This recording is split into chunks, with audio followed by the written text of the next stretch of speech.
श्रीपाद परमहंस परिवाराचार्य श्री भक्तिवेदांत स्वामी श्रील प्रभुपाद की ISKCON founder Acharya Pivot founder Acharya Secretary the whole world is divine grace Bhaktivedanta स्वामी श्रील प्रभुपाद की जय विष्णुपाद परमहंस परिवाराचार्य अष्टोत्तर श्री श्रील भक्ति सिद्धांत सरस्वती गोस्वामी महाराज प्रभुपाद की अनंत कोटि वैष्णव वृंद की नामाचार्य श्रीदास ठाकुर की षड गोस्वामी वृंद की प्रेम से कहो श्री कृष्ण चैतन्य प्रभु नित्यानंद श्री अद्वैत गदाधर श्रीवत्सादि गौर भक्त वृंद की श्री श्री राधा कृष्ण गोपीनाथ श्याम कुंड राधा कुंड गिरी गोवर्धन की गंगा मैया मनमाय की भक्ति देवी की वृंद देवी तुलसी महारानी की हरे कृष्ण महामंत्र की युग धर्म हरिनाम संकीर्तन यज्ञ की ग्रंथराज श्रीमद् भागवतम की ग्रंथराज श्री चंद्र चरणामृत की निताय गौर प्रेमानंदे all glories to the assembled Hare Krishna all glories to the assembled Hare Krishna all glories to the assembled devotees Hare Krishna, all glories to Shri Shri Guru and Gauranga, all glories to Srila Prabhupada ki Om Ajnanatimirandasya Jnananjana Shalakaya Chakshurunmilitam Yena Tasmai Shri Guruve Namaha Shri Chaitanya Manobhishtam Sthapitam Yena Bhutale Swayam Rupa Padamayam Dadati Swapadantikam Vandeham Shri Guru Shri Yuta Padakamalam Shri Guru Vaishnavanscha Shri Rupam Sagrajatam Sehgana Raghunathanvitam Tam Sajivam Sadhuvaitam Savadutam Parijana Sahitam Krishna Chaitanya Devam Shri Radha Krishna Padan Sehgana Lalita Shri Vishakhanvitamscha He Krishna Karuna Sindhu Dinabandhu Jagatpate Gopesh Gopika Kanta Radha Kanta Namastute Tatpakanchana Gaurangi Radhe Vrindavaneshwari Vrishabhanusuते देवी प्रणमामि हरिप्रिये वाञ्छाकल्पतरुभ्यश्च कृपा सिन्धुभ्येव च पतितानां पावनेभ्यो वैष्णवेभ्यो नमो नमः श्री कृष्ण चैतन्य प्रभु नित्यानंद श्री अद्वैत गदाधर श्रीवासादि गौर भक्तवृंद हरे कृष्णा कृष्णा कृष्णा हरे हरे हरे राम राम राम विष्णुपादाय कृष्णापृष्ठाय भूतले श्रीमते भक्तिवेदांत स्वामीति नामिने नमस्ते सारस्वते देवे गौरवाणी प्रचारिणे निर्विशेष शून्यवादी पाश्चात्य देशतारिणे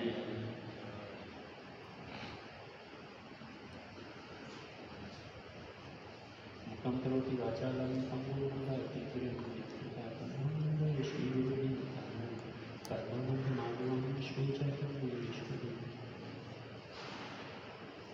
हरे कृष्णा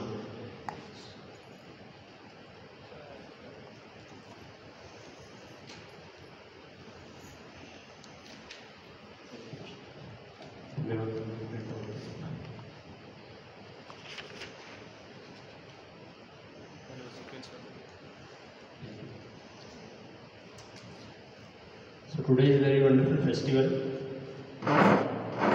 कौन सा उत्सव है आज? दही चिड़वा उत्सव। दही चिड़वा महामहोत्सव की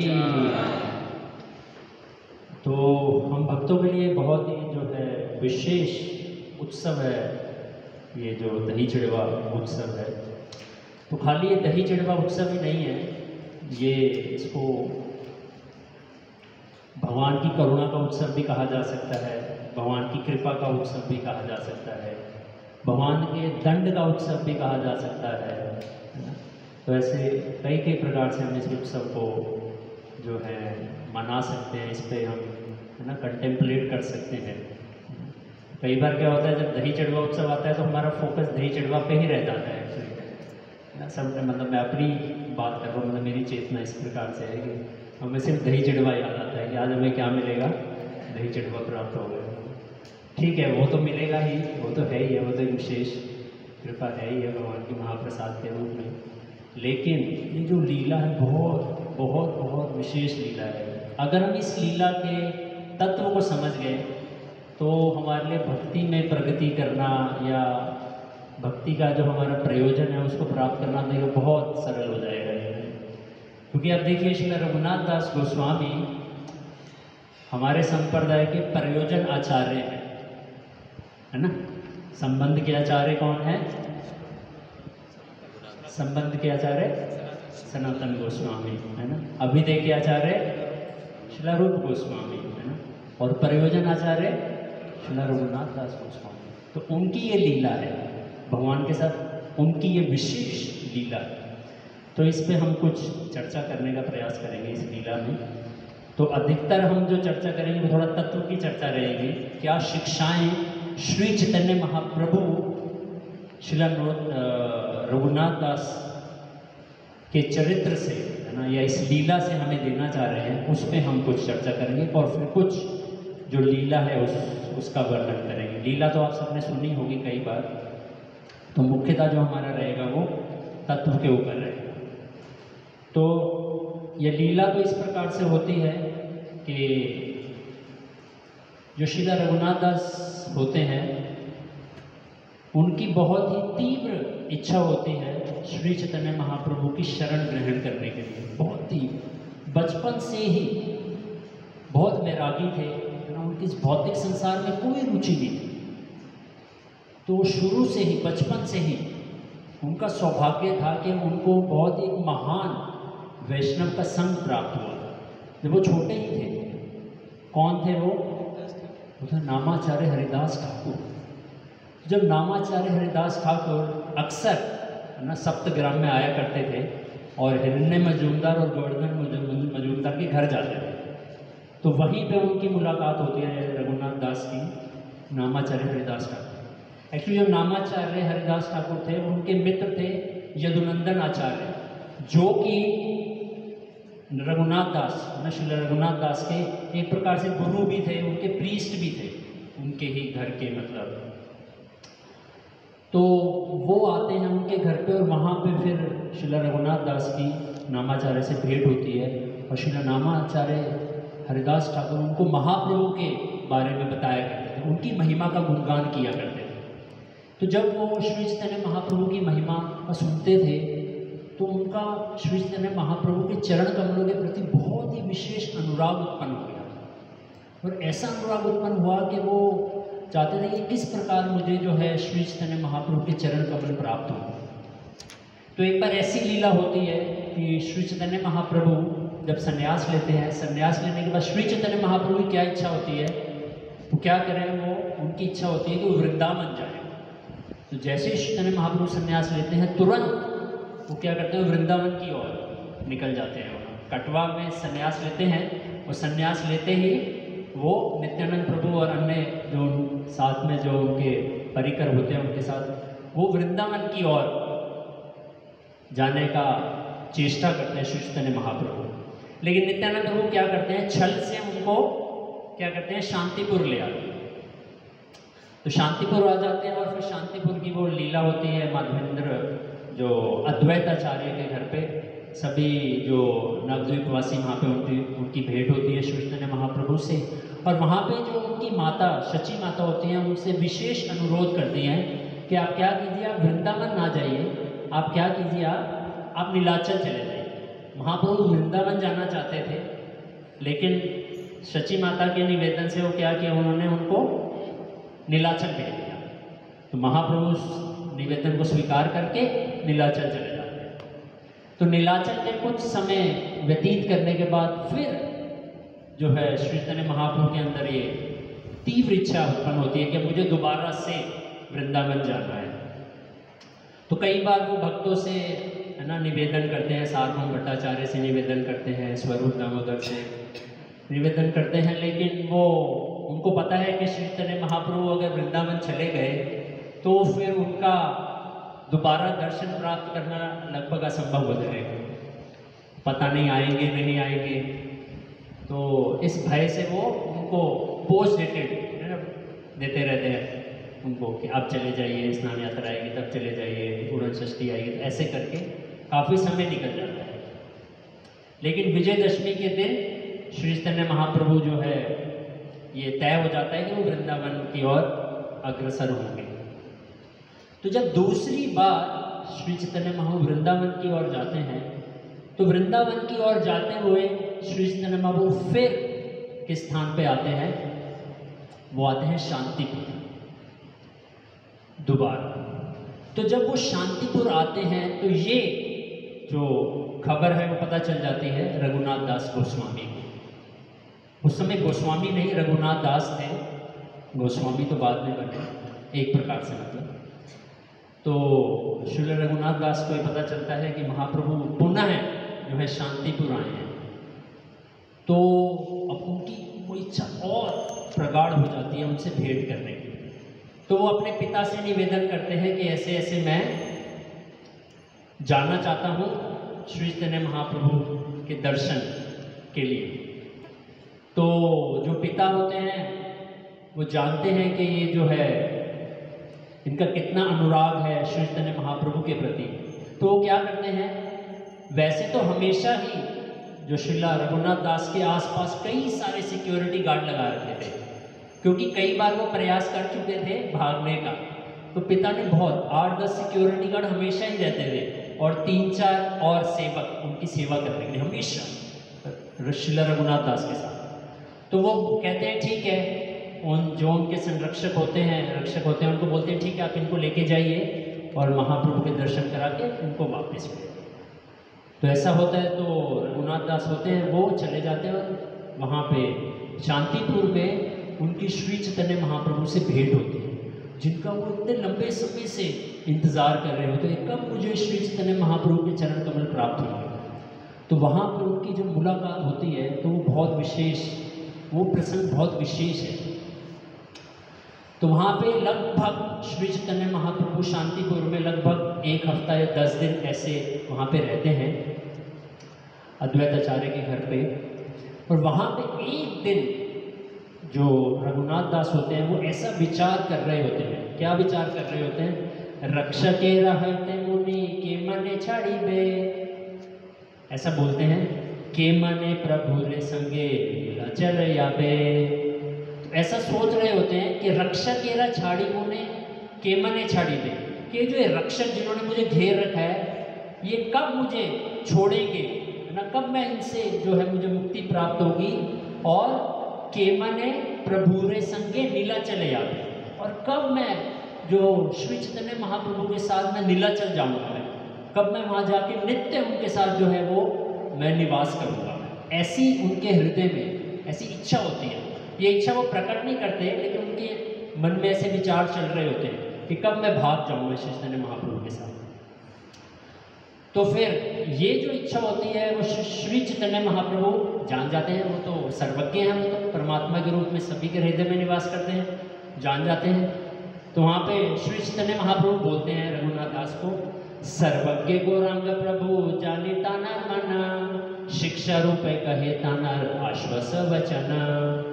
तो वहाँ पे सर्वज्ञ गौरांग प्रभु जानी ताहर मन, तो श्री चैतन्य महाप्रभु सर्वज्ञ है, वो उनके मन को जान जाते हैं वो। और बोलते हैं शिक्षा रूपे कहे तानर आश्वास वचन, और उनको बहुत ही महत्वपूर्ण शिक्षा देके उनको आश्वासन देते हैं।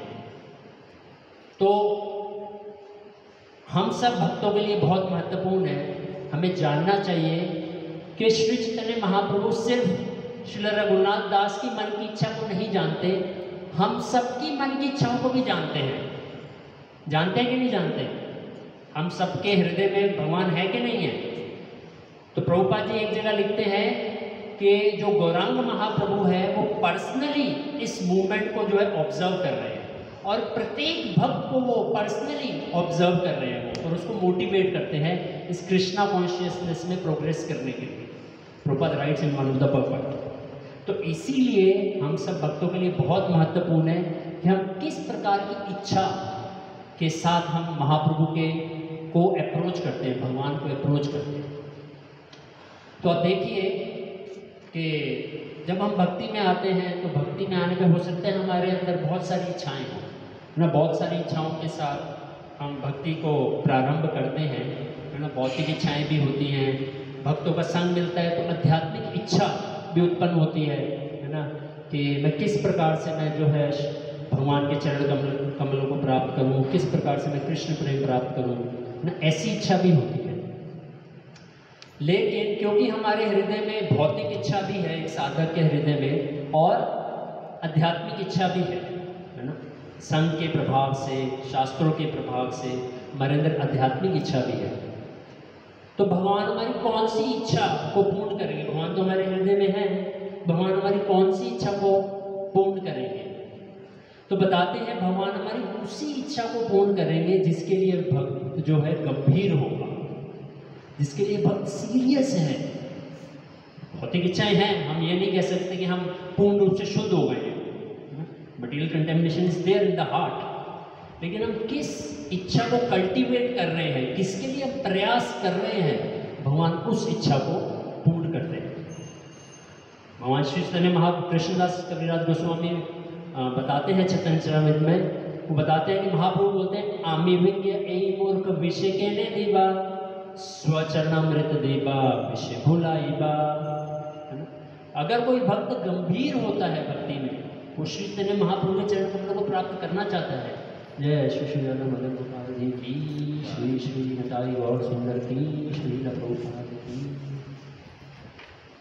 तो अगर हम अपनी भक्ति में गंभीर हैं तो महाप्रभु जो हैं वो क्या करेंगे, हमारे जो विषय हैं, विषयों के प्रति जो हमारी आसक्ति है, उस आसक्ति को हमें हमारी पूर्ण रूप से उसको खत्म कर देंगे।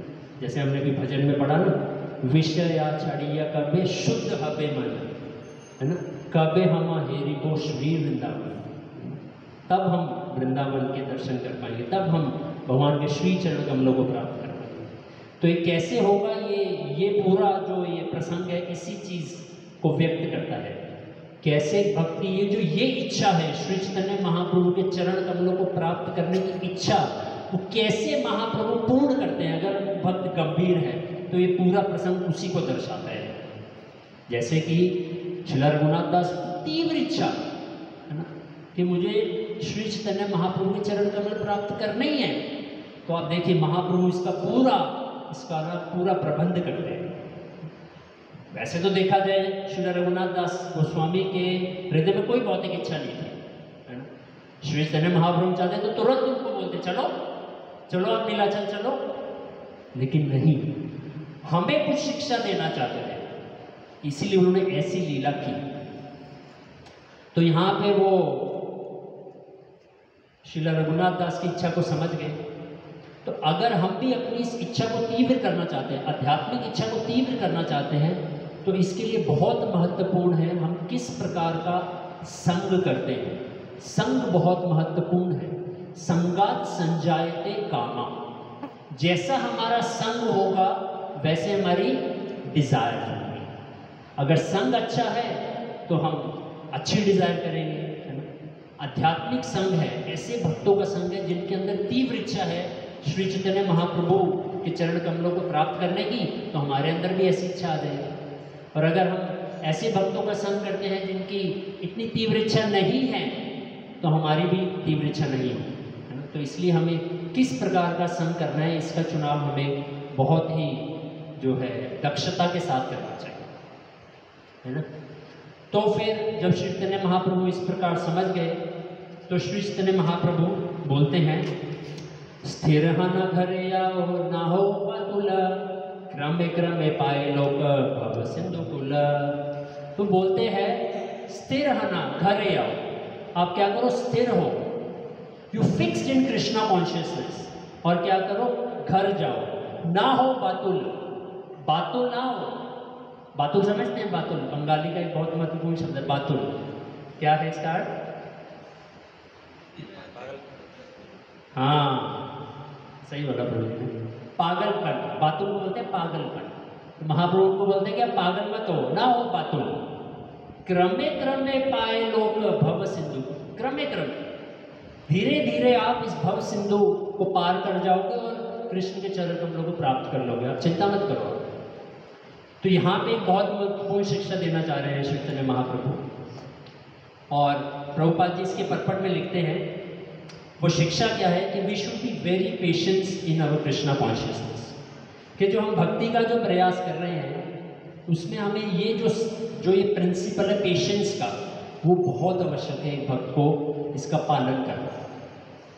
जैसे श्रील रूप गोस्वामी भी कहते हैं ना, उत्साह निश्चय धैर्य हो सकता है हमारे अंदर उत्साह हो, हम बहुत उत्साहित हो, है ना, अपने प्रयोजन को प्राप्त करने के लिए, है ना, निश्चय भी हो, है ना, हम कॉन्फिडेंस भी है हमारे अंदर।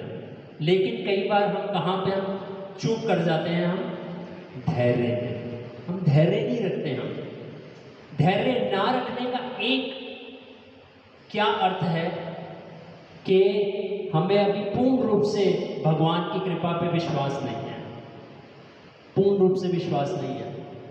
भगवान कह रहे हैं सर्वधर्मान् परित्याज्य माम एकम शरणं व्रज अहम त्वं सर्व पापेभ्यो मोक्षयिष्यामि मा शुचि। इसमें हमें पूर्ण विश्वास नहीं है। जिस भक्त को इस पे पूर्ण विश्वास होगा उसके हृदय में बहुत धैर्य होगा, बहुत उत्साह भी होगा, पूरे निश्चय भी होगा उस अभ्यास में। तो इसलिए ये जो पेशेंस की क्वालिटी है बहुत इंपॉर्टेंट है। तो प्रभुपाद जी इसके पर्पट में लिखते हैं, one may be very eager to cross this ocean but he can not attain success by acting like a madman. Prabhupada बोलते हैं हो सकता है किसके अंदर बहुत ईगरनेस है इस भवसागर को पार करने के लिए, but he can not attain success. वहाँ प्रभुपाद जी बोल रहे हैं कि वो सफलता प्राप्त नहीं कर सकता by acting like a madman, अगर वो ऐसे पागलों की तरह व्यवहार करेगा, है ना। कई बार हम देखते हैं, हम शुरू में जब आते हैं तो हम बहुत उत्साहित होते हैं, नहीं मुझे अभी चाहिए कृष्ण प्रेम, मुझे अभी कृष्ण प्रेम प्राप्त होता है। तो जानना चाहिए अभी हम उस अवस्था में नहीं है, अभी हम रागानुगा प्लेटफॉर्म पे नहीं है ना। सो प्री मैच्योर ट्रांसेंडेंटलिस्ट की तरह बिहेव नहीं करना चाहिए हमें, है ना। हमें जानना चाहिए कि मैं अभी एक साधक हूँ, तो मुझे साधक की तरह व्यवहार करना चाहिए। साधक को क्या करना चाहिए, साधक के लिए शास्त्रों में विधि दी गई है ना, जिसको बोलते हैं वैदिक साधना भक्ति। उसको वैदिक साधना भक्ति पे पूर्ण विश्वास होना चाहिए और उसको वैदिक साधना भक्ति का बहुत दृढ़ता से पालन करना चाहिए और पूर्ण विश्वास होना चाहिए कि अगर ये जो विधि, जो वैदिक साधना भक्ति जो मुझे गुरु परंपरा के द्वारा, जो आचार्यों के द्वारा मुझे प्राप्त हुई है, अगर मैं इसका पालन करूंगा तो निश्चित रूप से, है ना, समय आने पर मुझे इसका फल जरूर प्राप्त होगा। साधना भक्ति का जो फल है वो क्या है, भाव भक्ति। तो मेरे अंदर भी इस प्रकार की भावना आएगी जो हम आचार्यों के जीवन में देख रहे हैं, जो है श्रील रघुनाथ दास गोस्वामी के जीवन में हम देख रहे हैं। इस प्रकार की उत्कंठा, इस प्रकार की ईगरनेस मेरे अंदर भी प्रकट होगी। तो इसलिए हमें बहुत पेशेंस होना चाहिए। और प्रभुपाद आगे बोलते हैं, we must swim over the ocean very patiently and intelligently under the instruction of Shri Chaitanya Mahaprabhu और his representative, then one day he will reach the shore and return home back to God. देखो कितना clear Prabhupada यहाँ पे बोल रहे हैं कि one day will reach the shore and return home back to God. पहुंच जाएंगे, प्रभुपाद जी के शब्द है, आचार्यों के शब्द हैं। तो इस पर पूरा विश्वास होना चाहिए और बहुत पेशेंस के साथ हमें भक्ति की अपनी जो विधि है, जो साधना भक्ति के जो नियम है, इसका हमें पालन करते रहना चाहिए। करते रहेंगे तो क्रमशः हम अपने लक्ष्य की ओर बढ़ेंगे। और प्रभुपाद NOI का जो श्लोक है इसके तात्पर्य में लिखते हैं, प्रभुपाद लिखते हैं, one should not be impatient in discharging devotional service but should take instruction from the spiritual master and execute them with patience. Depending on the mercy of Guru and Krishna, the successful execution of Krishna conscious activities require both patience and confidence. Prabhupada NOI के इस श्लोक के तात्पर्य में लिखते हैं। जैसे कि प्रभुपाद जी उदाहरण भी देते हैं, जैसे एक नव विवाहिता जो युवती है ना, जिसका अभी अभी विवाह हुआ है और वो ये कहे अपने पति को कि आप क्या कीजिए, मुझे अभी संतान दीजिए और वो संतान शीघ्र ही बड़ी हो जाए, तो ऐसा संभव है? संभव हो सकता है? नहीं। तो उस महिला को, उस युवती को क्या करना पड़ेगा, उसको प्रभुपाद जी लिख रहे हैं, उसको पेशेंस रखना पड़ेगा, है ना। जब एक युवती गर्भ धारण करती है वो तुरंत कहे कि नहीं मुझे जो है चाइल्ड मिल जाए, तो ऐसा संभव नहीं है। तो उसको पेशेंस रखना पड़ेगा, उसको 9 महीने तक उस गर्भ को अपने धारण करना पड़ेगा और उसके बाद उसको वो प्राप्त हो जाएगा। तो इसी प्रकार से भक्ति में हमें भक्ति के नियमों का गुरु के निर्देशन में पालन करेंगे तो क्रमशः हमें जो इसका फल है वो प्राप्त हो। तो आगे श्री चैतन्य महाप्रभु बोलते हैं,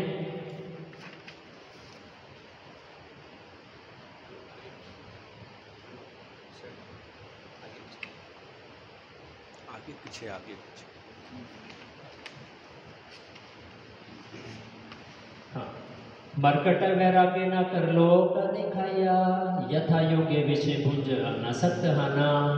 तो वहां पे उनको शिक्षा दे रहे हैं कि मरकट वैराग्य कर ना लोक दिखाइया। आप मरकट वैराग्य मत करो, आप ऐसा ये आर्टिफिशियल रिलेंसिएशन मत करो, यानी बंदर का वैराग्य प्रबंधन, मरकट मतलब बंदर का वैराग्य, ये मत कीजिए। और क्या कीजिए? यथा योग्य विषय भुज अनासक्त, यथा योग्य है ना, विषयों को आप भुंज करो और अनासक्त रहो। आप विषयों से डील करो लेकिन आप क्या रहो? उससे अनासक्त रहो। तो ये शिक्षा जो है श्रील रघुनाथ दास को श्री चैतन्य महाप्रभु देते हैं। और फिर उनको बोलते हैं कि अब क्या कीजिए? अब अंतरे निष्ठा कर भाइये लोक व्यार, अचिरात कृष्ण तभे करीबा अंगीकार।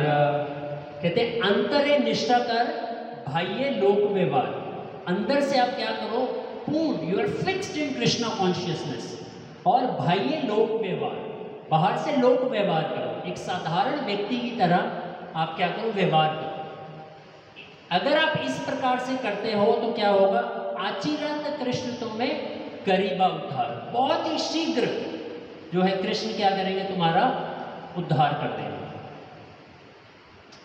तो फिर क्या होता है कि जब इस प्रकार की जब शिक्षा उनको प्राप्त हो जाती है तो रघुनाथ दास समझ जाते हैं कि श्री चैतन्य महाप्रभु क्या चाहते हैं।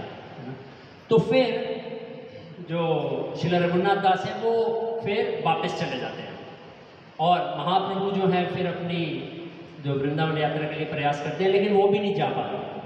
सेकेंड टाइम भी श्री चैतन्य महाप्रभु रामकेली तक जाते हैं। वहाँ श्रील रूप और सनातन को दब्बीर खां शाकर मलिक को से भेंट होती है उनकी, उनको रूप और सनातन के रूप में शिष्य के रूप में स्वीकार करते हैं। और वहाँ से फिर सनातन गोस्वामी उनको ऐसा प्रार्थना करते हैं कि आप, ये उचित समय नहीं है आपका वृंदावन जाने का इतने सारे भक्तों के साथ, तो आप क्या कीजिए? आप नीलाचल चले जाइए। तो महाप्रभु फिर पुनः नीलाचल की ओर चले जाते हैं। अब श्रील रघुनाथ दास पुनः जो है वो अपने घर आ जाते हैं। अब जब घर आते हैं तो बिल्कुल एकदम ट्रांसफॉर्मेशन होता है उनके चरित्र में, बाहरी रूप से। आंतरिक रूप से तो उनका मन श्री चैतन्य महाप्रभु में फिक्स होता है, लेकिन बाहरी रूप से है ना, जो बोला ना बाह्य लोक व्यवहार है ना, बहुत। तो वहाँ पे श्री रघुनाथ दास बहुत ही is acting like a perfect businessman, as a business manager. क्योंकि जो उनके पिता होते हैं जो गोवर्धन मजूमदार, तो जमींदार होते हैं और उनका बहुत ऐश्वर्य होता है, बहुत धनाढ़े पिता के पुत्र होते हैं श्रील रघुनाथ दास। तो लगभग 1 वर्ष तक बहुत ही निपुणता के साथ, वेरी एक्सपर्टली उस सभी व्यवहार करते हैं, बहुत परफेक्टली डील करते हैं वो। तो उन डीलिंग्स में मैं नहीं जाऊँगा, वो बहुत सुंदर डीलिंग्स हैं श्रील रघुनाथ दास की जिससे हम शिक्षा ले सकते हैं। उन डीलिंग में नहीं जाएंगे क्योंकि समय कम है। तो 1 साल ऐसे चलता है। तो 1 साल बाद फिर जो है श्रील रघुनाथ दास की पुनः जो इच्छा उत्पन्न होती है कि मैं श्री चैतन्य महाप्रभु को प्राप्त करूं, उनके चरण कमलों को प्राप्त करूं। पुनः उनके अंदर इच्छा तीव्र होती है। तो फिर वो प्रयास करते हैं नीलाचल जाने के लिए, लेकिन वो कई बार प्रयास करने के बाद भी वो सफल नहीं होते। तो एक दिन जब बार बार प्रयास करने के बाद जो उनकी माता होती है बहुत चिंतित हो जाती है, जब वो देखती है बार बार रघुनाथ इस प्रकार का प्रयास कर रहे हैं, बहुत चिंतित हो जाती है। तो वो फिर गोवर्धन मजूमदार को बोलती हैं, पुत्र बातुल हैला इहा रखा न बांधिया, तानर पिता कहे तारे निर्विन्न हना। तो एक दिन उनकी माता बोलती है कि जो रघुनाथ दास है ये पूर्ण रूप से पागल हो गया है ना, ये आप क्या कीजिए, आप इसको बांध दीजिए, इसको बांधिए, इसको प्रबंधन लगाइए कुछ, नहीं तो आप इसको रोक नहीं पाएंगे, ये इसको बांध लीजिए।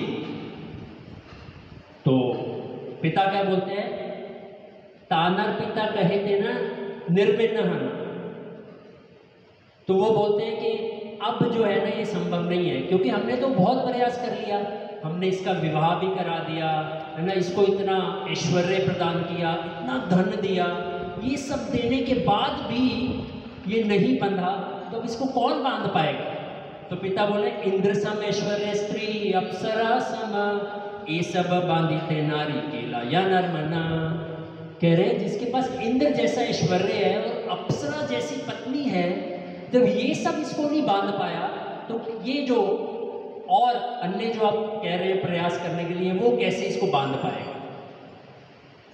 तो आप देखिए, इस भौतिक संसार का जो सबसे बड़ा जो बंधन है वो यही है कि भौतिक संसार का जो जीव इस भौतिक संसार में बंधा हुआ है, उसके पीछे जो मूल जो कारण है वो क्या है? वो ये जन ऐश्वर्य श्रुता श्रीधि एधमाना मधापुमान, इसके लिए पागल है, मद है, मधापुमान, नाई हुई हरितुम वही त्वम अकिंचन गोचर, जो इसके प्रति पागल है वो श्री चैतन्य महाप्रभु के चरण कमलों को प्राप्त नहीं कर सकता। तो इसलिए यहाँ पे बहुत महत्वपूर्ण शिक्षा है कि अगर हम श्री चैतन्य महाप्रभु के चरण कमलों को प्राप्त करना चाहते हैं, है ना, तो उसके लिए जो ये ऑब्स्टिकल्स हैं ये हमें समझना पड़ेगा कि क्या ऑब्स्टिकल है। तो ये ऑब्स्टिकल है, न धनम न जन्म न सुंदरी कविता व जगदीश कामये मम जन्मनी जन्मनीश्वरे भवताद भक्तिर अहेतुकी द्वय।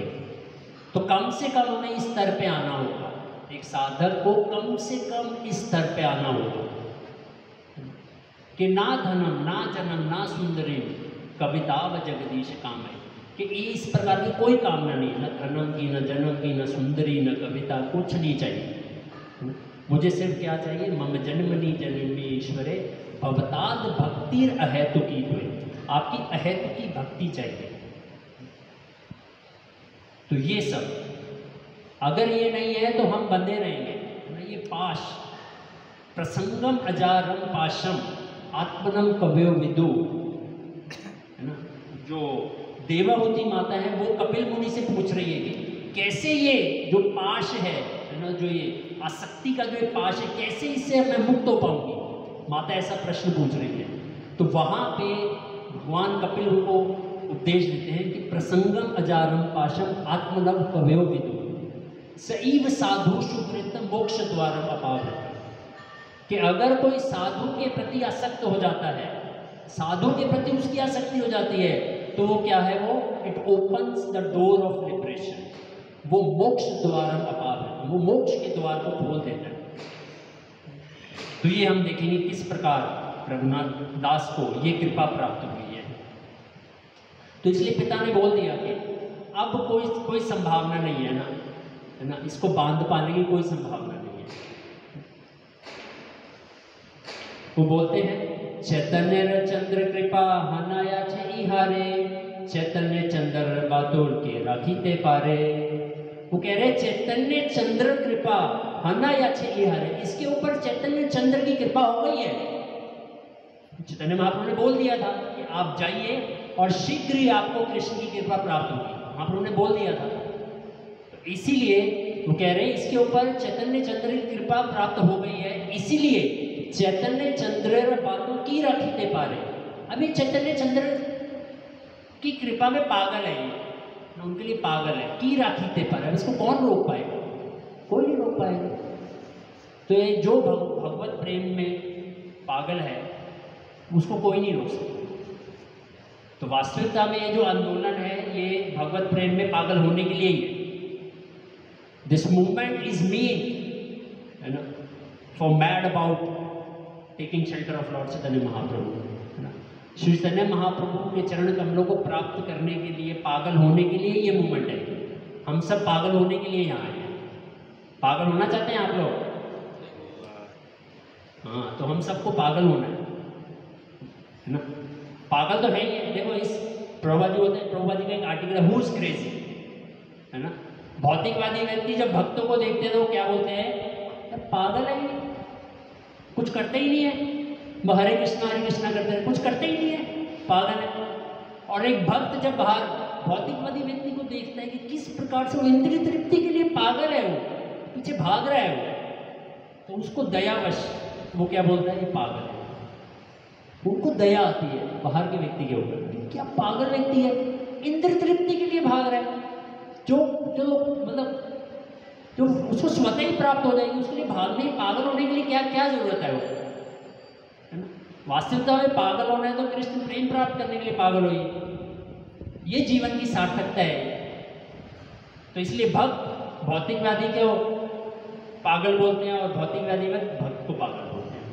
तो इसलिए जानना चाहिए हम सब यहाँ पागल होने के लिए आए हैं। ये वास्तविक प्योर मैडनेस, ये शुद्ध पागलपन है ना। तो हमें शुद्ध पागलपन चाहिए, है ना, कोई कंटेमिनेशन नहीं, मत नहीं, नो मटीरियल, कुछ नहीं चाहिए।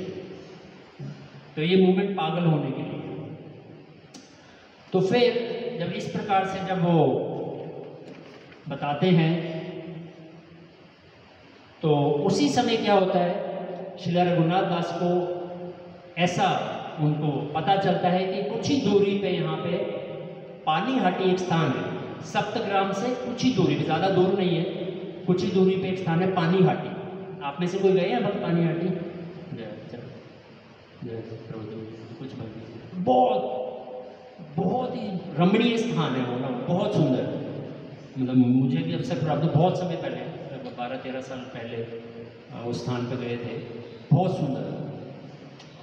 तो जाना चाहिए आप सब भक्तों को, यहाँ से लीडर्स को कुछ कैंप ऐसा ऑर्गेनाइज करना चाहिए यहाँ के, कि सभी भक्तों को स्थान पे लेके जाएं पानीहाटी।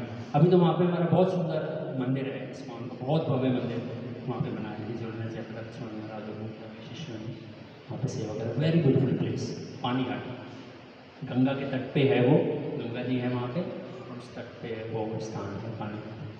तो श्री रघुनाथ दास को खबर प्राप्त होती है कि पानीहाटी में कौन आए हैं वहाँ पे, श्री नित्यानंद प्रभु। तो जब ये उनको पता चलता है तो उनके अंदर इच्छा होती है कि मैं जाऊं और नित्यानंद, श्री नित्यानंद प्रभु का आश्रय लूँ, उनकी शरण ग्रहण करूँ, उनके दर्शन करूँ, उनकी सेवा करूँ, ऐसी इच्छा होती है। तो तबे रघुनाथ की छू विचार मने, नित्यानंद गोसाई पाश चलीलार दिने। तो एक दिन वो मन में ऐसा विचार करते हैं और वो चल पड़ते हैं पानीहाटी की तरफ नित्यानंद प्रभु से मिलने के लिए। तो जैसे ही वो पहुंचते हैं पानीहाटी, और वहाँ पे नित्यानंद प्रभु के बहुत सारे संगियों के साथ वहाँ पे होते हैं। तो जैसे ही वहाँ पहुँचते हैं तो रघुनाथ दास जो है वो नित्यानंद प्रभु को देखते हैं और क्या करते हैं, दंडवत हना से पड़ी लकट दूरे, सेवक है रघुनाथ दंडवत करे। तो दूर से ही वो क्या करते हैं, वो नित्यानंद प्रभु को दंडवत प्रणाम करते हैं। और जैसे ही वो दंडवत प्रणाम करते हैं तो जो श्री नित्यानंद प्रभु के जो सेवक होते हैं वो रघुनाथ दास को देख लेते हैं कि रघुनाथ दास जो है वो नित्यानंद प्रभु को दंडवत प्रणाम कर रहे हैं। तो तुरंत बोलते हैं, सुनी प्रभु कहे चोर दिली दर्शन, आया आया आज तोरा करी मुदंडना। तो ये नित्यानंद प्रभु जैसे ही पता चलता है कि रघुनाथ दास उनको प्रणाम कर रहे हैं, वो बोलते हैं, सुनी प्रभु कहे चोर दिली दर्शन, कहीं चोर है ना आज मुझे मेरे दर्शन प्राप्त करने के लिए आया आया आज तोरा करीमु दंडन, आज आप आए हो यहाँ पे, अब मैं क्या करूँगा, आपको मैं दंड दूंगा, दंड। तो इसीलिए ये जो महोत्सव है, इस महोत्सव को दंड महोत्सव भी बोला जाता है। दही चढ़वा महोत्सव तो है ये, जैसे हमने आपको बताया, ये दंड महोत्सव है और बहुत ही विशेष प्रकार का दंड जो है वो प्राप्त होता है श्री रघुनाथ दास को, है ना। और हम सब भक्तों को इस दंड की अभिलाषा करनी चाहिए, है ना। रोज हम बोलते हैं ना, मोराई अभिलाष विलास कुंजे दियो वास, नयन हेरी वो सदा युगल रूप राशि, है ना। तो अगर हम ये चाहते हैं, है ना, तो इससे इस स्थिति को प्राप्त करने से पहले हमें ये अभिलाषा करनी, इस दंड की अभिलाषा करनी चाहिए। तब हमारी ये वो वाली अभिलाषा, मोराई अभिलाष विलास कुंजे दियो वास, तब वो हमारी अभिलाषा पूर्ण होगी। तो फिर क्या करते हैं श्री नित्यानंद प्रभु, यहाँ पे बहुत ही महत्वपूर्ण सिद्धांत प्रस्तुत करते हैं इस दंड के माध्यम से। वो क्या कहना चाह रहे हैं यहाँ पे, वो रघुनाथ दास को यहाँ पे चोर कह के, है ना, बुला रहे हैं। तो क्या चोरी की थी रघुनाथ दास ने? तो वैसे कोई चोरी नहीं की थी। वो तो श्री नित्यानंद प्रभु के वो तो दर्शन करने के लिए आए थे यहाँ पे, है ना। उन्होंने तो कोई चोरी नहीं, कोई चोरी की थी? नित्यानंद प्रभु ने कोई चोरी की थी? बताइए क्या चोरी? वो इतने धनाढ़ व्यक्ति, मिलियनियर, बिलियनियर, ट्रिलियनियर थे, तो ऐसे थे, उनको क्या आवश्यकता है किसी चीज़ की चोरी करने की? आप सोचिए। लेकिन यहाँ पे नित्यानंद क्या बोल रहे हैं उनको? चोर। अब जैसे मैं आपको बोलूँ प्रभु जी है ना, प्रभु जी बहुत ही है ना इंटेलिजेंट हो, अच्छा जन्म हो, ऐश्वर्य हो, अच्छे कुल में जन्म लिया हो, है ना, बहुत धन हो, और मैं इनको जो है बोलूँ आप चोर, कैसा लगेगा? अच्छा नहीं लगेगा, है ना। आज सामान्य व्यक्ति जो है इनको क्यों चोर बोला जा रहा है? तो यहाँ पे उनका चोर बोलने का बहुत विशेष प्रयोजन है नित्यानंद प्रभु। क्या क्यों बोलना चाह रहे हैं यहाँ पे? क्योंकि जो श्री रघुनाथ दास थे वो श्री चैतन्य महाप्रभु के चरण कमल प्राप्त करना चाह रहे थे, बिना नित्यानंद प्रभु के चरणों को का आश्रय लिए। इसीलिए यहाँ पे जो श्री नित्यानंद प्रभु उनको चोर कह के पुकार रहे हैं कि आप चोर हो, मेरी कृपा के बिना आप श्री चैतन्य महाप्रभु की कृपा को प्राप्त करना चाहते हो। तो ये बहुत महत्वपूर्ण सिद्धांत है हमारी भक्ति का, बहुत महत्वपूर्ण सिद्धांत है कि हम सब कृष्ण प्रेम है ना, श्री कृष्ण के चरण कमल, श्री चैतन्य महाप्रभु के चरण कमलों को प्राप्त करना चाहते हैं। हम सबका ये लक्ष्य है, लेकिन जानना चाहिए वो प्राप्त कैसे हो, क्या विधि है वो। तो वो जो विधि है वो है कि जब कोई एक बद्ध जीव है ना, वो इस भव सागर को पार करना चाहता है और श्री चैतन्य महाप्रभु के चरण कमलों को प्राप्त करना चाहता है, तो सबसे पहले उसको क्या करना है? तो श्री रूप गोस्वामी बताते हैं, आदो पाद गुरु आश्रय। तो उसको एक प्रमाणिक गुरु का आश्रय ग्रहण करना है। सबसे पहला, ये भक्ति का सबसे पहला लिंब है। 64 लिंब बताए ना श्री रूप गोस्वामी में, सबसे पहला लिंब क्या बताया? वो ये बताया कि प्रमाणिक गुरु का आश्रय लेना। तो यहाँ पे इसी सिद्धांत को जो है नित्यानंद प्रभु स्थापित करना चाहते हैं। आदि गुरु है नित्यानंद प्रभु, जो आदि गुरु, और जितने भी प्रमाणिक गुरु है सब कौन है? वो उन्हीं के रिप्रेजेंटेटिव है, उन्हीं को रिप्रेजेंट कर रहे हैं श्री नित्यानंद प्रभु। तो इसलिए ये बहुत महत्वपूर्ण है कि अगर हम भगवान के चरण कमलों को प्राप्त करना चाहते हैं तो हमें एक प्रमाणिक गुरु का आश्रय लेना है, क्योंकि जो कृष्ण है वो किनकी संपत्ति है? वो शुद्ध भक्तों की संपत्ति है, वो एक प्रमाणिक गुरु की संपत्ति है। वो कृष्ण से तोमार कृष्ण दीते पारो तोमार शक्ति आछे, आमिता कंगाल कृष्ण कृष्ण बलि धाई तब पाछे पाछे। कौन बोल रहे हैं? ये कौन बोल रहे हैं? किसका भजन है? कौन बोल रहे हैं? हाँ, नरोत्तम दास ठाकुर बोल रहे हैं। बोल रहे कृष्ण से तुम्हार कृष्ण दीते पारो तुम्हारा शक्ति आज आमित कंगाल। वो बोल रहे मैं कंगाल हूँ, दीनहीन दाई तब पाछे पाछे, मैं आपके पीछे पीछे भाग रहा हूँ। वो वैष्णव था। अब सोचिए, नरोत्तम दास ठाकुर जिनको उनके जन्म से पूर्व ही कृष्ण प्रेम प्राप्त हो गया था एक प्रकार से। श्री चैतन्य महाप्रभु ने स्वयं उनके लिए कृष्ण प्रेम पद्मावती नदी में छोड़ के गए कि एक दिन नरोत्तम आएगा और उसको ये क्या होगा? ये कृष्ण प्रेम है ना, आप दे देना। पद्मावती नदी को बोला था कि आप उसको एक कृष्ण प्रेम दे देना। वो क्या बोल रहे हैं? वो ये बोल रहे हैं इस प्रकार से कि जब हम एक प्रमाणिक गुरु का आश्रय लेते हैं, क्योंकि उनकी संपत्ति है कृष्ण, वो हमें कृष्ण को प्रदान कर सकते हैं। हम we can not directly approach Krishna. This is a very neophyte consciousness. अगर हम कृष्ण को अगर हम सोचे कि प्रभु जी अब मुझे सब पता चल गया, मैं सब भक्ति के नियमों को जानता हूँ, मैं सब भक्ति के नियमों को बहुत दृढ़तापूर्वक पालन करता हूँ, मुझे 15 साल 20 साल 25 साल 30 साल हो गए, अब तो मैं सब जान गया, मैं सब ग्रंथ पढ़ लिए, मैंने सब ग्रंथ का एसेंस में जान गया हूँ मैं। Now I can directly approach Krishna. अब मैं कृष्ण को डायरेक्टली अप्रोच कर सकता, अब मुझे आध्यात्मिक गुरु की, वैष्णवों की कृपा की कोई आवश्यकता नहीं। अगर ऐसी मानसिकता है हमारी तो जानना चाहिए this is a neophyte mentality. ये एक नव दीक्षित जो भक्त होता है उसकी मानसिकता है, क्योंकि वो ये सोचता है कि मैं और कृष्ण, दूसरा ना कोई और कोई नहीं। क्योंकि और कोई बीच में आ जाएगा तो नियम आ जाएंगे। जैसे कोई बीच में कोई आ गया तो क्या नियम लग जाएंगे। गुरु अगर आ गए बीच में तो गुरु नियम दे देंगे, गुरु बोलेंगे ऐसे करना है, वैसे करना है, ये करना है, वो करना है, तो बस फिर तो बाधा हो गई ना। मेरे और कृष्ण प्रेम के बीच में बाधा है। तू जानना चाहिए बाधा नहीं है, ये बंधन से मुक्त होने का अवसर है हमारे। गुरु हमें इस बंधन से मुक्त होने का अवसर और क्रिया प्रदान करते हैं, एक प्रक्रिया देते हैं जिससे हम कृष्ण के और नजदीक जा सकें। तो इसलिए बिना गुरु की कृपा के हम कृष्ण को प्राप्त नहीं कर सकते। हम रोज सुबह गुरु पूजा गाते हैं ना, यहार प्रसादे भाई भव तरियाया कृष्ण प्राप्ति है यहाँ आईते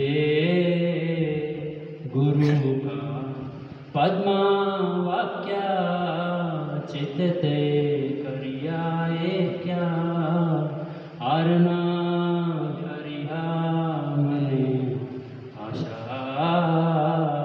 श्री गुरु चरणे रति ऐसे उत्तम गति ये प्रसादे पूरे सर्व आशा, ये प्रसादे पूरे सर्व आशा, सारी आशाएं हमारी पूर्ण हो जाएंगी और कृष्णा प्राप्ति हो जाएगी। ये पूरा विश्वास होना चाहिए। जिसकी गुरु के चरण में रति लग गई उसको सब, उसकी सारी आशाएं पूर्ण हो जाएंगी। जितनी आध्यात्मिक स्पिरिचुअल डिजायर है हमारी सब पूर्ण हो जाएंगी। We are attach to the representative of the Lord. भगवान के जो प्रतिनिधि हैं उनके प्रति अगर हम आसक्त हो गए तो हमारी सारी आध्यात्मिक आशाएं पूर्ण हो जाएगी। तो ये बहुत महत्वपूर्ण सिद्धांत है।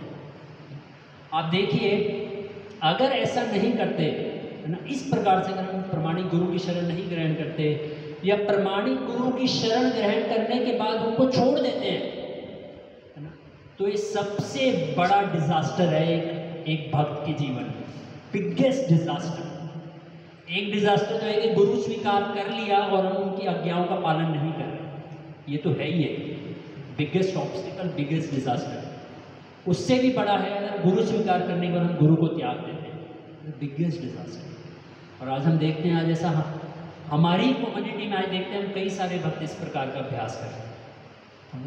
Very very it's a very dangerous, बहुत मतलब बहुत खतरनाक है। अब देखिए, मतलब गुरु का शरण ग्रहण करना ये कोई साधारण नहीं है। ये ब्रह्मांड भ्रमिते कोनो भाग्यवान जीव गुरु कृष्ण कृपा पाए भक्ति लता की।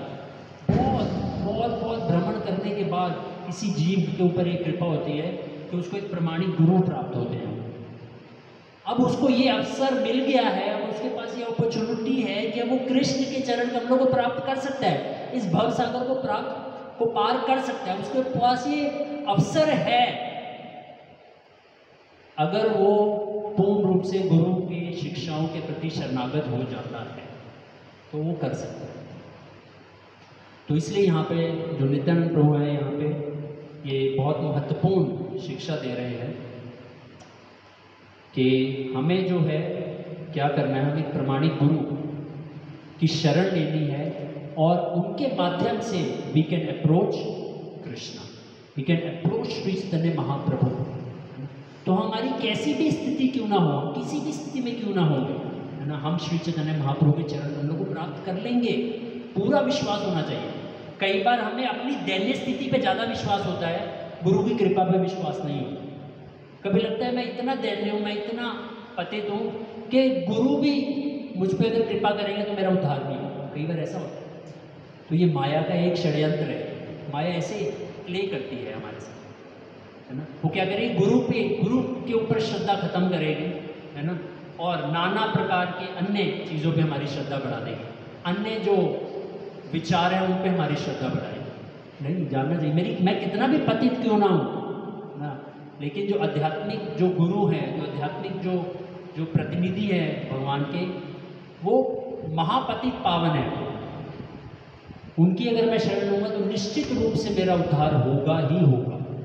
इसका एक बहुत ही एक विशेष एक प्रसंग आता है, उसमें इस बात को हम समझ पाएंगे। जब श्री चैतन्य महाप्रभु श्रीरंगम में जाते हैं और श्रीरंगम में जब उनकी ब्राह्मण से एक भेंट होती है, वो प्रसंग बहुत महत्वपूर्ण है, जिससे हम समझ पाएंगे कि हमारी कैसी भी स्थिति क्यों ना हो, अगर हम गुरु से आसक्त हैं, गुरु के निर्देशों का पालन करते हैं, तो हम श्री चैतन्य महाप्रभु के चरण कमल को प्राप्त करेंगे। तो वो ब्राह्मण क्या था, वो था ब्राह्मण, लेकिन पूर्ण रूप से वो क्या था, वो अशिक्षित था, मतलब उसको किसी प्रकार की वो शिक्षा, इलिटरेट था प्रैक्टिकली स्पीकिंग। लेकिन उसको निर्देश क्या प्राप्त हुए थे अपने गुरु से कि आपको क्या करना है, नियमित रूप से आपको गीता का ये 18 अध्याय है, नियमित रूप से उसका आपको पठन करना है। तो ऐसे ही वहाँ पे पहले आप श्रीरंगम जाएंगे, आप गए तो श्रीरंगम गए, तो वहाँ पे आप देखिएगा कि वहाँ पे ऐसे ना बहुत बड़ा मंदिर है और वहाँ पे ऐसे बहुत सारे स्तंभ हैं, और वहाँ पे ऐसे हुआ करता था कि वहाँ पे बहुत फिलोसफिकल डिबेट्स हुआ करती थी। ब्राह्मण बैठ जाते थे और आपस में फिलोसफिकल डिबेट किया करते थे, चर्चाएँ किया करते थे। तो ऐसे तो वहीं पे ये जो ब्राह्मण था वो भी क्या करता था, नियमित रूप से जो गीता का जो है वो पठन करता था। तो जब श्री चैतन्य महाप्रभु ने उस ब्राह्मण को देखा तो वो गीता का अध्ययन कर रहे हैं और उनके नेत्रों से अश्रु बह रहे हैं। तो जब ये देखा तो वो श्री चैतन्य महाप्रभु उस ब्राह्मण के पास गए और बोले कि भाई ऐसा क्या है ना, आप ये क्या कर रहे हो कि जिससे आपके नेत्रों से अश्रु प्रवाह हो रहे हैं। तो वहाँ पे जो ब्राह्मण है वो बोलते हैं, बहुत सुंदर बात बोलते हैं कि विप्र कहे मूर्ख आमी, शब्द अर्थ न जानी, शुद्ध शुद्ध गीता पढ़ी, गुरु आज्ञा मानी। तो वहाँ पे बोले, वो कहते हैं विप्र आमी, मैं विप्र हूँ लेकिन मूर्ख हूँ, एक नंबर का मूर्ख हूँ। विप्र कहे मूर्ख आमी, शब्द अर्थ ना जानी, मैं ये शब्द अर्थ नहीं जानता, लेकिन क्योंकि मेरे गुरु ने मुझे निर्देश दिया इसलिए मैं क्या कर रहा हूँ, मैं इस गीता को पढ़ने का प्रयास कर रहा हूँ।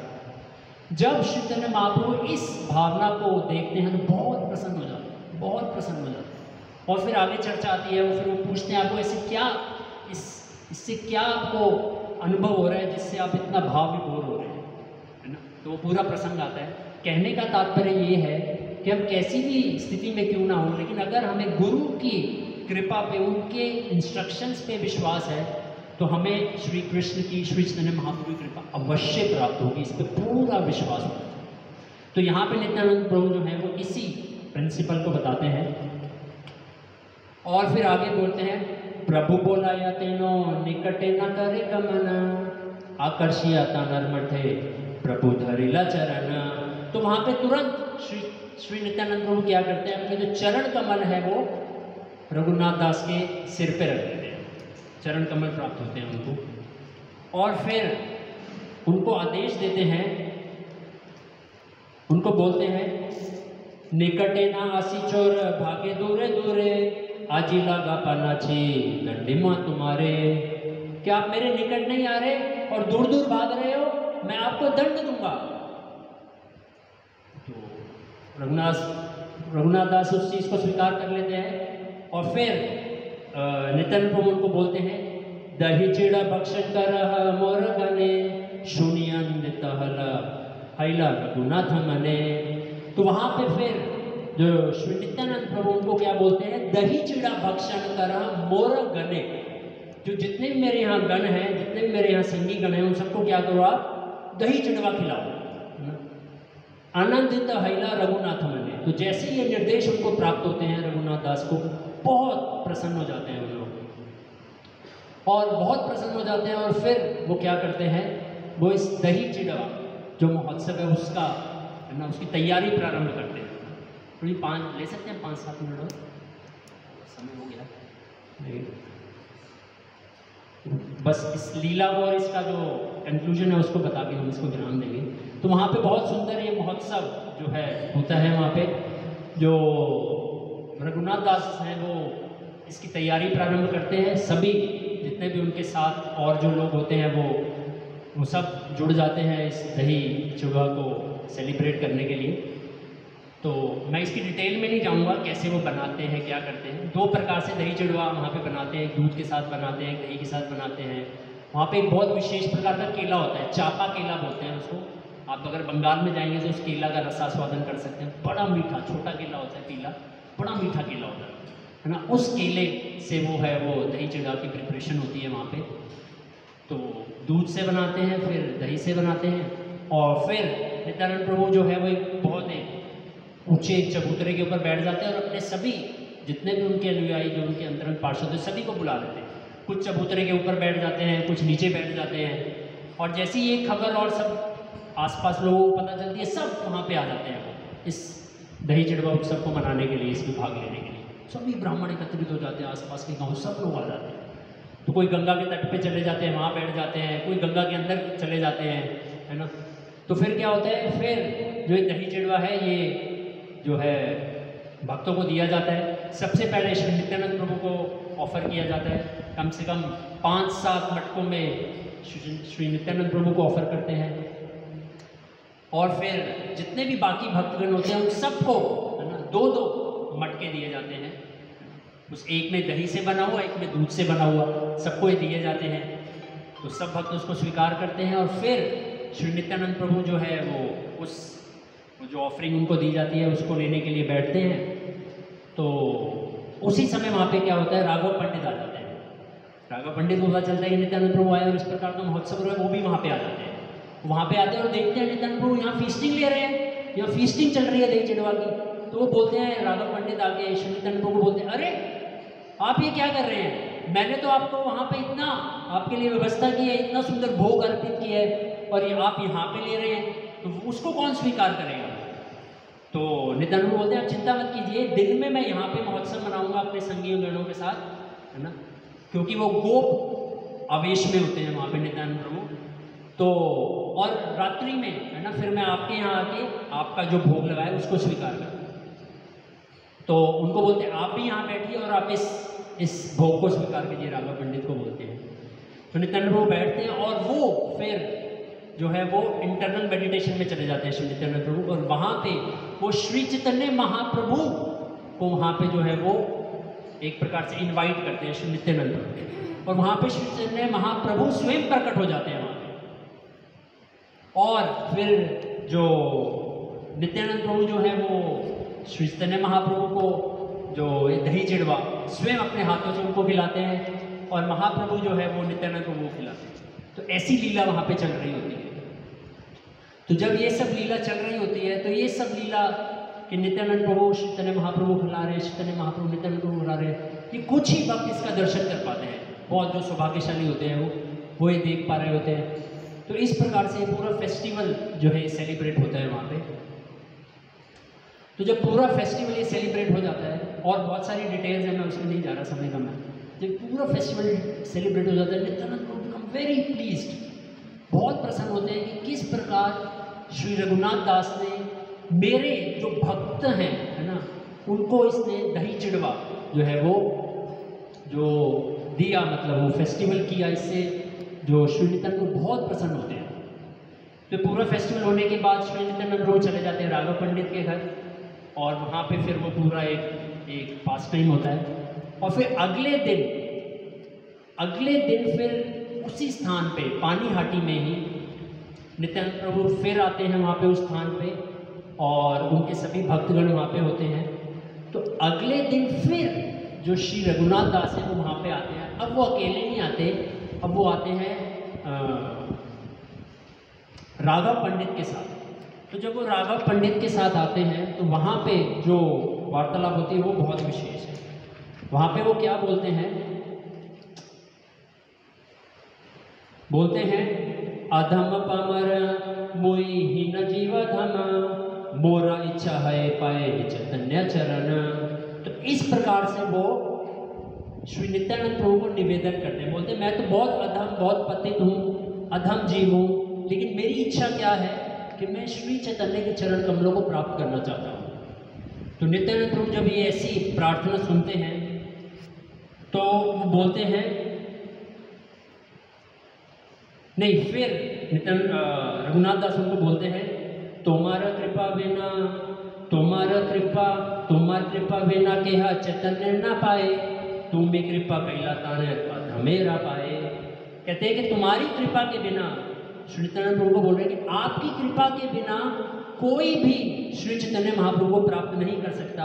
इसलिए आप क्या कीजिए, कुछ अधम पे आप अपनी कृपा कीजिए। ऐसी प्रार्थना वो नित्यानंद प्रभु को बोलते हैं। अब जो श्री नित्यानंद प्रभु बोलते हैं वो क्या बोलते हैं, वो बोलते हैं